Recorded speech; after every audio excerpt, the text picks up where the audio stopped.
So A.J. Brown is getting acclimated to his third team in 8 years. He's got a new quarterback, a new offensive coordinator, and here is how A.J. Brown is thinking about how he's fitting in with his new offense. All right, so the question is, can A.J. put up a career year now that he's teamed up with Drake May? So I wanted to put together, those are his career highs, just in various seasons, in various categories. Now, if he did all that in 1 year, absolutely monster year. He is a top 10 receiver in the sport pretty comfortably. Willie, do you think he can have a career year, production-wise, with Drake May? Yeah, the goal is to get back to being top 5, which he once was. I think what's going to be interesting for Drake May, that is he's never had to deal with a receiver that's always going to be double covered, right? Like when defenses prepare on Sunday, they worry about A.J. Brown at the boundary, so it's going to force Drake May to throw into tight windows and see things different from how he saw it last year. And he's going to be playing better teams, right? So I expect A.J. Brown to still be explosive, to still be tough, a big-time possession receiver. But right now, the onus is on Drake May on how he can get the ball to him and build that chemistry, because how the defense is going to dictate where he should throw the ball, which should open up other things for other guys like a Kayshon Boutte and et cetera. But it's going to be a tough task for Drake May because he hasn't dealt with this type of receiver. A lot of those career numbers, too, came in his first year in Philadelphia. And so coming to New England, I don't think he's going to approach those numbers. And the concern I have is with a young quarterback, is he going to try to force it to A.J. Brown? And is A.J. Brown going to try to make him force it to him? And knowing Josh McDaniels for a long time and Mike Vrabel, their philosophy is you're going to throw it to the open guy. Now, A.J. Brown is going to say, I'm open every play. Right. It's like, it works out great. Yeah, I'm always open. I'm always open. No one can come to me. But even looking back at last year, if we can pull up the numbers, Stephon Diggs got 102 targets, so it's not out of the realm of possibility. Stephon didn't go in with anywhere near the fanfare that AJ's going in there, but those are big target numbers and big receiving. Well, right, a career high in targets would be 160 for AJ Brown, right? It's 60 more than Stephon got last year. Right, so like when you say it like that, it's like, well, that's ridiculous. But what if you say it like this? 10 targets a game. Like 10 targets a game is 170 targets. But it goes back to what Coach said. You can't force it because you have A.J. Brown now, right? Like you have to make it work for the offense. Like you got to understand, Drake May, one thing Drake May has going into the season is continuity with Josh McDaniels. There's 21 other teams that have new OCs, right? So you're talking about the chemistry right now that he's building with an offense coordinator. He's going to keep that chemistry and listen and continue to grow. He's not going to detour or reroute himself solely because he has A.J. Brown. They went to the Super Bowl last year. Right, but they also gave up a lot to get A.J. Brown, and they gave up a lot to get A.J. Brown when he probably does not. Listen, I know Mike Evans, we're talking about him getting 1,000 yards at 33, so he's more of an outlier.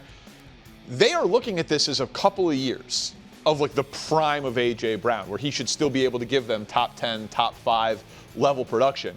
And Jalen Hurts did struggle with throwing to some parts of the field. The middle of the field, intermediate routes where A.J. Brown is excellent. And everything about Drake May profiles out to be he should be excellent at that, because of just how smart he is, how quickly he gets through progressions, how strong his arm is throwing to all 3 levels.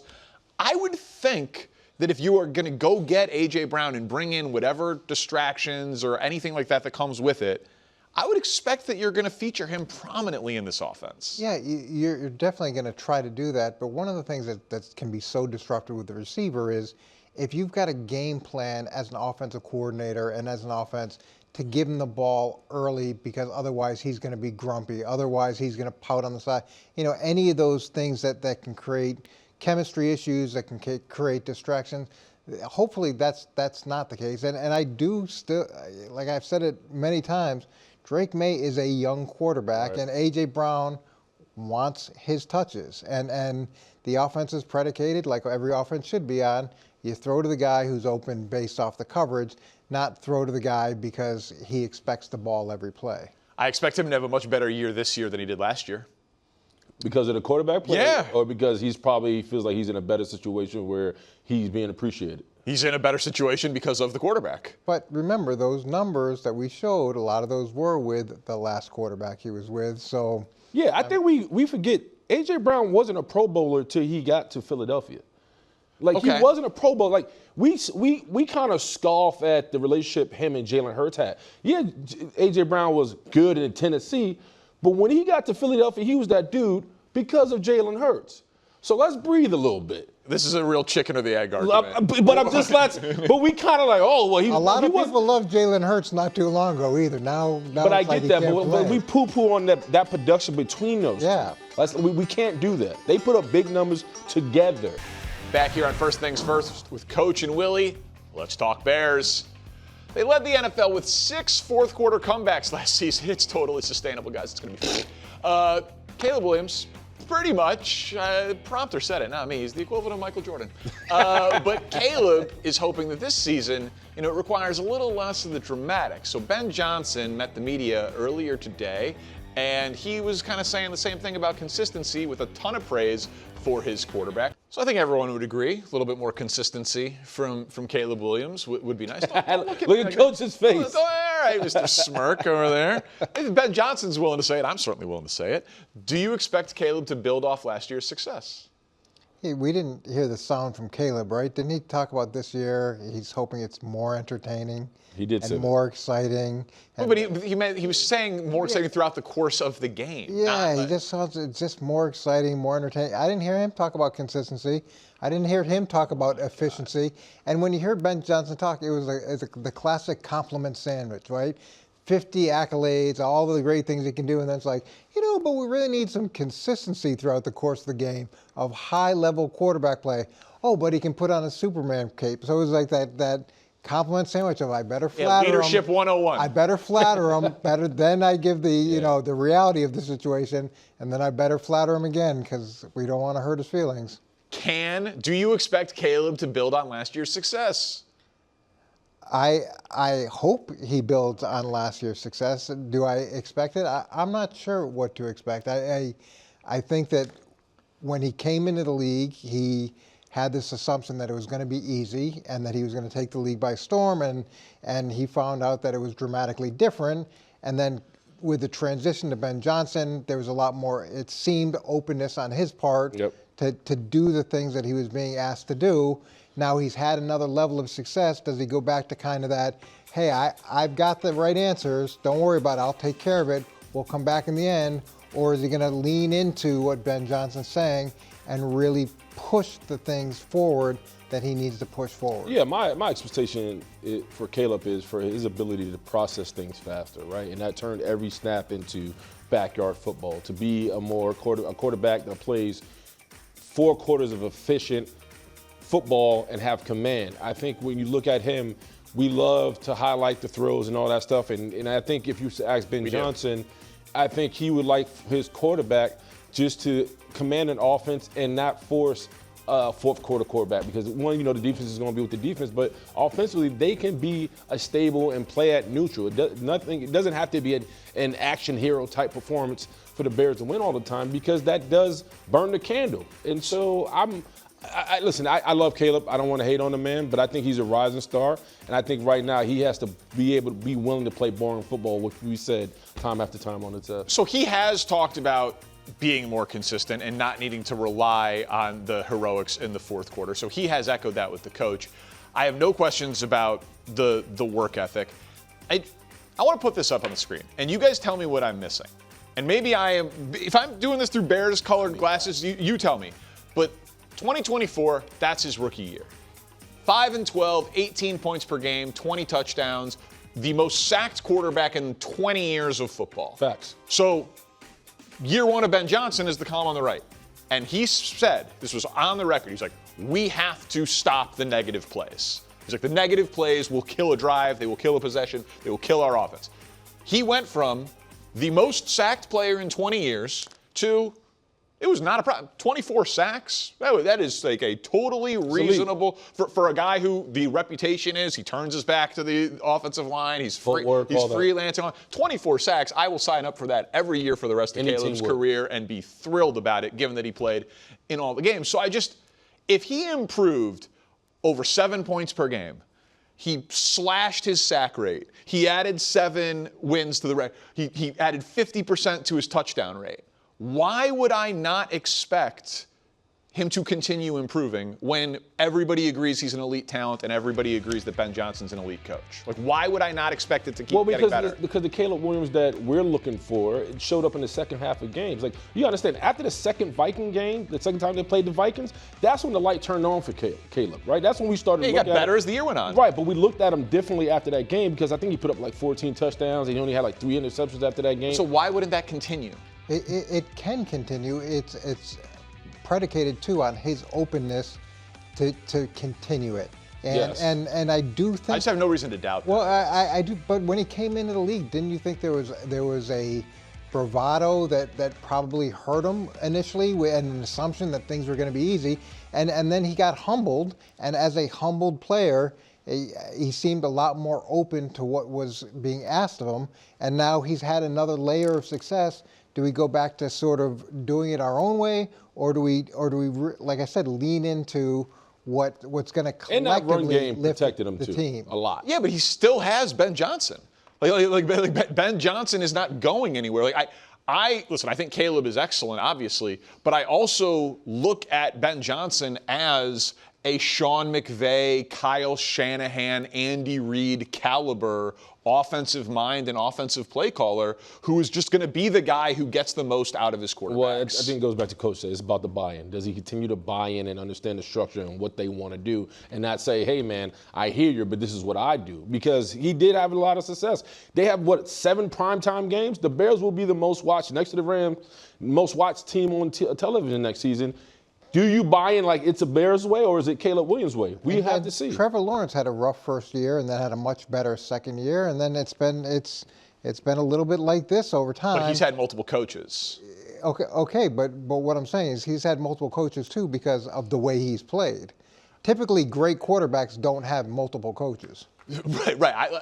I think we're doing this show 9 years from now, and we're talking about the first 10 years of the Caleb Williams, Ben Johnson era together. Like I don't think that Caleb Williams is going to be some guy that gets coaches fired in Chicago. Let's stick in the NFC North, though. Jordan Love and company have the second best odds to win the division behind the Detroit Lions, which must be a misprint because the Bears did it last year. And the Packers quarterback thinks that they got the pieces to make a deep run. Nick Wright loves that bucket hat. Willie, Jordan Love, about 10th best MVP odds. They were 9-3-1 last year when Micah Parsons was playing, and he has had multiple stretches in his career where he looks like he can be an MVP player. Do you think he'll be in the MVP conversation this year? I think it depends on the health of Tucker Kraft because the relationship they developed in the first year was amazing. For that young man and the way him and Jordan had their rapport, it was great. And the offensive line, obviously the health of them. But I think Jordan Love has consistently showed up. Now, the question is, has he gotten rid of the bonehead mistakes in crucial situations? I feel like he has. But I think when you look at this team as a whole, man, defensively, they fell out. When Michael was gone, so was the rest of the team. They were 15-3 up until week 15. Then Michael got hurt, and then the whole team they bottomed out. So if the defense backs him and they stay healthy, yes, because I think he has that type of talent. He will continue to play well. Yeah, what's so interesting about watching his career, remember it was 3 years ago where he got hot late and they won 6 out of their final 8, and then they beat Dallas in Dallas. He had that 9-game stretch where he had like 20 touchdowns and 1 pick, and I was like, I hate him. Red hot. They beat Dallas. Dallas hadn't been beaten at home in forever. Yep. Huge upset. And so and then they go toe-to-toe in the next round, and he gets the new contract. And the next year, there's still this pattern of when he's hot, he's red hot. So good. So he's either like an A+, or he's somewhere in the 80s, or he's a B. Right. There aren't a lot of those games that are in between. Now, if he can get hot later in the season, like he's shown at different points, then he could definitely be in that MVP conversation because he's shown that ability. But it's the up and down high and the low. And last year, they lost their last 5 games. Now, he didn't play all those games. And then they blow an 18-point lead against Chicago? Yep. They got an 18-point lead going into the second half. You'd like to think that he could have done something there to hold on. And he made the mistake at the end of that game. Like, Jordan Love doesn't throw a lot of interceptions. But when he throws interceptions, they're like, these are like some of the worst interceptions that I've ever seen. But he doesn't throw a lot of them. And to your point, he he is a very exciting player to watch because he is streaky. He throws the ball down the field. Yep. Sometimes I'm like, it's 3rd and 3, and he throws the ball Let it 20. fly. He throws the ball 20 yards down the field. I'm like, that is not necessary. But his highlights are really exciting, and it shows a very high ceiling. So I definitely think he can be in the MVP conversation. The NFC North, and we'll get into this more over the next month, it is just so loaded. Like, it is, I mean, the Vikings feel like they upgraded at quarterback and they have the best coaching staff in the division. I don't agree with that, but like Brian Flores is still there. They got Kevin O'Connell. They got a ton of talent, and they got Kyler Murray. Right. The Lions, they're the favorites, right? They are a loaded offensive team with some real talent on defense. The Bears won it last year, won a playoff game, have Caleb, have Ben Johnson, feel like they're ascending. And then there's the Packers that feel like they have got the best roster when Mike is healthy, but he's going to miss the first 4 to 6 games. Like, the margin between first and fourth in this division is going to be so razor thin that it might, for the Packers, just come down to, is it a good streak for Jordan Love or a bad streak? But if they win the division, he absolutely can win the MVP. Yeah, and if he can just bring some of those Bs up to A minuses or B pluses, those numbers that he had, which are a lot of really good numbers, a lot of really good performances, he makes the argument stronger and stronger. Yeah, I also think the one caveat to that, losing Romeo Doubs may hurt him because he was a monster in the red zone for the Packers. So, they're going to have to find production in other ways. But I think when it comes down to him, you put him toe-to-toe with all the other quarterbacks in the division, like, he's arguably there all the time as far as stats, with the numbers. He's right. He's always has a place at the table. So, like you said, I think Coach said it. I think it's just a matter of him being consistent and not having some up and downs that can hurt him. Hey, listen, the Micah thing is telling, right? He's going to miss the first part of the season, but they are doing that out of an abundance of caution because they want him to be 100% because they absolutely believe that they're a Super Bowl contender when healthy. And when Micah played last year, they were a dominant football team. But that's why the onus is on Jonathan Gannon to hold the ship down until he gets back. And they have enough, I think, so to do so. He's in such a unique spot too, with Brett Favre and Aaron Rodgers having to follow that car. I mean, in terms of well, that's why it's infuriating as a Bears fan. It's like, this is the guy you get after those. Like, he's really good. He's really good. With really high expectations. Back here on First Things First, talking Shedeur Sanders, because yesterday Willie Colon said the people of Cleveland want Shedeur. Shedeur time. Coach Mancini was like, I live in Cleveland. They don't. Shedeur went 3-4 his rookie year with a whopping 7 touchdowns against 10 picks. He's now in a quarterback battle with Deshaun Watson. But luckily, Shedeur, this might shock you, he does not lack any confidence. Coach, you spend a lot of time in Cleveland. This is going to be a much-discussed quarterback battle, and I'm not sure there's a great answer, honestly, but would it be a mistake for Shedeur to not start week 1? I don't think it's necessarily a mistake. And look, Shedeur's numbers last year, I don't know what number we're looking at that Shedeur had that says, hey, this guy should be the day 1 starter with no competition. He had 56% completion. He had a 68.1 quarterback rating. He was sacked almost 10% of the time. He threw more picks than he threw touchdowns. So you go on down the list, and it's like, okay, what's the compelling statistic that says, yeah, definitely day 1 starter? And as bad as Deshaun's been in terms of expectations versus reality, he's never had a season where he's thrown more picks than touchdowns. He's never had a quarterback rating under 79. So, yeah, has it been great? Has it been anywhere near what they want? No, it's been an absolute disaster. But that doesn't mean you just say, we're not going to let these 2 guys compete and let the best man win. And now you've got a new head coach that's not invested in either guy. So hopefully he looks at this as objectively as you possibly can and makes an unemotional decision that ideally gives you the best chance to win, that may not be good enough at the end of the day with either guy. Yeah, well, I think we could also understand last year for Shedeur was a rocky one. He didn't start right away. He pretty much was thrown in there and had to figure it out, and he had a rookie season. His numbers are what they are. But I think turning to a guy who hasn't played in a long time, coming off 2 Achilles surgeries, and asking him to be competent enough to run an offense that still has deficiencies, I feel like it sets them back. I think if you allow Shedeur, to your point, take the emotions out of it. If he's not good, don't play him. Deshaun's the guy. But I think you also understand, like, if the way they are building this roster, which is with young, talented guys, and they continue to build high-quality pieces around Shedeur, then you have to understand that's going to help elevate his game as well, and he gets more cracks at the apple.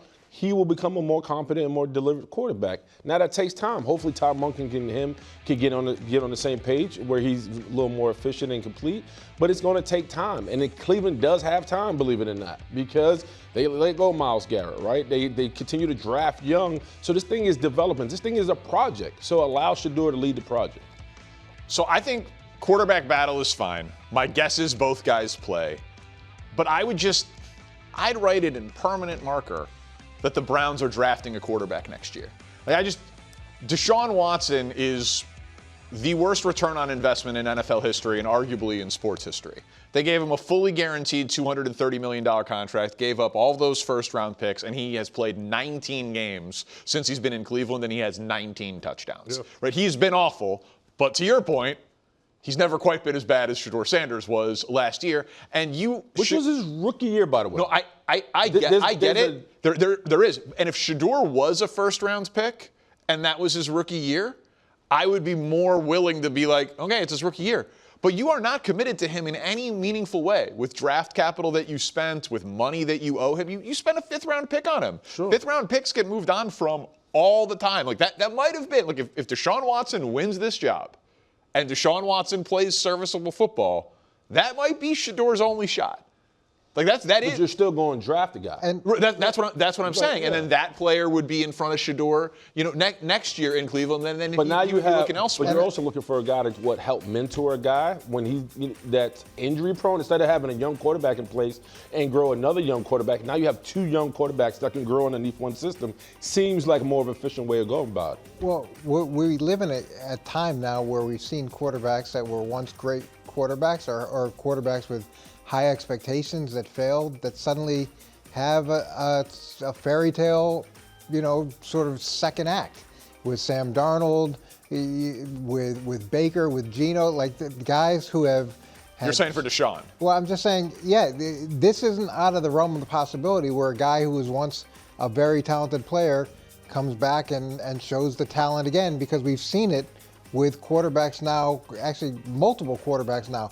But they didn't have those type of injuries, Coach. Like, Deshaun's cooked. I'm not saying from the neck up he's not competent. Physically, I don't think he can be what we thought what he used to be. And he may not be able to. I'm just saying it's not out of the realm of possibility. If he is physically okay to play and they're going to be able to see that on the field, it's not unbelievable to a guy that once was extremely talented to once again perform at I'm not saying it's going to be like he was, but at a level. Right, you're not talking about the 5,000-yard season he had at 23 years old with Bill O'Brien, one of the great seasons we've seen. We've seen guys who everybody completely written off, who had talent and ability, that suddenly have a second act that's like, wow, that's amazing. And you said, Todd Monken should be able to look at it with clear eyes. Like, can ownership gave him $230 million guaranteed, all of those draft picks. My gut tells me, like, if Ty goes to the runner in Little League, my gut is Ty would go to Deshaun Watson. But that's the problem. The mistake would be if Shedeur beats him out in camp, but because of Deshaun Watson's contract and everything that comes with him, you have to put him out there. I think that's the mistake. No, if he beats him out, I will give them the benefit of the doubt that he'll play. But if it's close and they're like, wow, we do not have a good quarterback here, my gut tells me they'll play the guy that they've paid a ton of money to. Yeah, absolutely. Right, that tends to be how it goes. Unfortunately, ownership will sometimes stick their finger on the scale and weigh it one way or the other. Hopefully, though, when you hire a new head coach, you let him do the things that he thinks are right. We'll be following this quarterback controversy all through training camp.